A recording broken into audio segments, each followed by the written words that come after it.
तो नमस्कार प्रणाम स्वागत बा रउआ सबके राइटर आशिक अभिषेक के चैनल पर। और सब बताइए आप सब कैसन बनी। उम्मीद करते रउआ सब भी बढ़िया होखब, अच्छा होखब। तो रउआ सबन खातिर लेके आ गए बने बिल्कुल ज़बरदस्त, बिल्कुल ब्लास्ट, बिल्कुल खतरनाक मीटर भोजपुरी ट्रैक पर भोजपुरी देवे गीत। उम्मीद करते रउआ सबके बेहद पसंद आई। अगर एकरा के रउआ नया म्यूजिक बनवा के बढ़िया से दिल से गायकी कही तो 100% बाकी और गाना मार्केट में ब्लास्ट करी।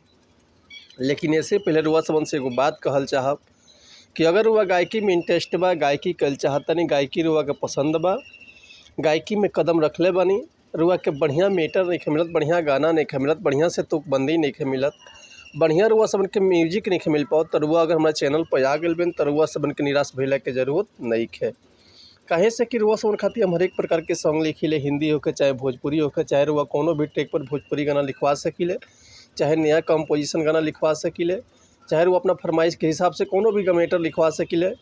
लव सॉन्ग, ऑर्केस्ट्रा सॉन्ग, बेवफाई सॉन्ग, पूर्वी, निर्गुण, भजन, लोकगीत, लयदारी, रंगदारी, जातिवाद सॉन्ग, जिला स्पेशल गाना, सैड सॉन्ग, विवाह गीत, विदाई गीत, चाहे देवी गीत, चाहे छठ पूजा गीत, चाहे वो अपना मनपसंद के कोनो भी मैटर लिखवा सकीले, चाहे म्यूजिक बनवा सकीले, वो बिल्कुल चीज़ चार्ज पर।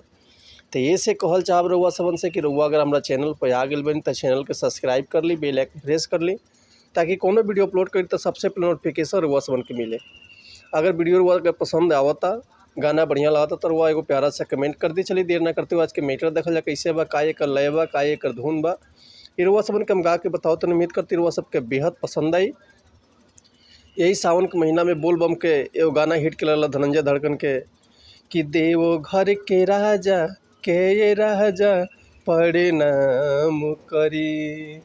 यही ट्रैक पर रुआ सबन खातिर लेके आ गए बनी पति पत्नी का जबरदस्त मीटर नवरात्रि स्पेशल देवी गीत। तो चलिए देखिए आज के गाना कैसे बा। एक औरत अपना पति से कहती है कि हे राजा जी सुनी ना, अरे नवरात्र आइल बा, कम से कम रहो अब की बार व्रत कर ली, मैया हमनी के तो सब श्रद्धा पुरावते बड़ी। देखी कैसे कहती है कि शेरा वाली मैया के ये सहिया पूजा पाठ करी, कि शेरा वाली मैया के ये सैया पूजा पाठ करी। 9 दिन के 9 नवरात्र भक्ति दिनो रात करी,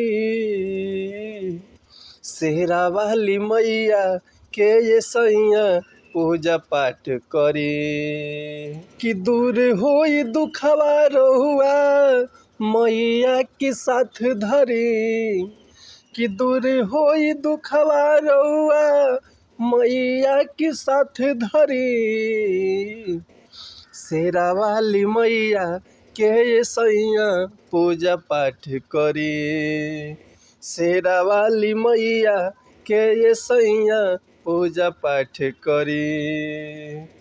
तो उम्मीद करते मीटर हुआ सबके बेहद पसंद आयल हुई। अगर ये गाना कर हुआ फुल लिखवाल चाहतनी, चाहे कर म्यूजिक बनवाल चाहतनी, तो रुआ बेहिचक कॉल या व्हाट्सअप कर सकतनी, रुआ के बिल्कुल उचित चार्ज पर फुल गाना मिल जाई। लेकिन एक और बात रुआ सबसे कहल चाहब कि अगर हमारे गाँव में कोनो मिस्टेक होता तो भैया क्षमा चाहतनी। ऐसे कि हम तो गायक ना हैं, हम तो रुआ सबन के खाली बता सकीले, समझा सकीले, हम तो हैं राइटर। ये रुआ ऊपर डिपेंड करता रहा, जो जितना बढ़िया से गायकी करब उतना बढ़िया से गाना और मार्केट में बाजी। तो मिला था नेक्स्ट वीडियो में कुछ नया गाना, कुछ नया धुन कंपोजिशन लेके। तब तक के लिए नमस्कार प्रणाम, जय हिंद, जय भारत, जय भोजपुरी समाज।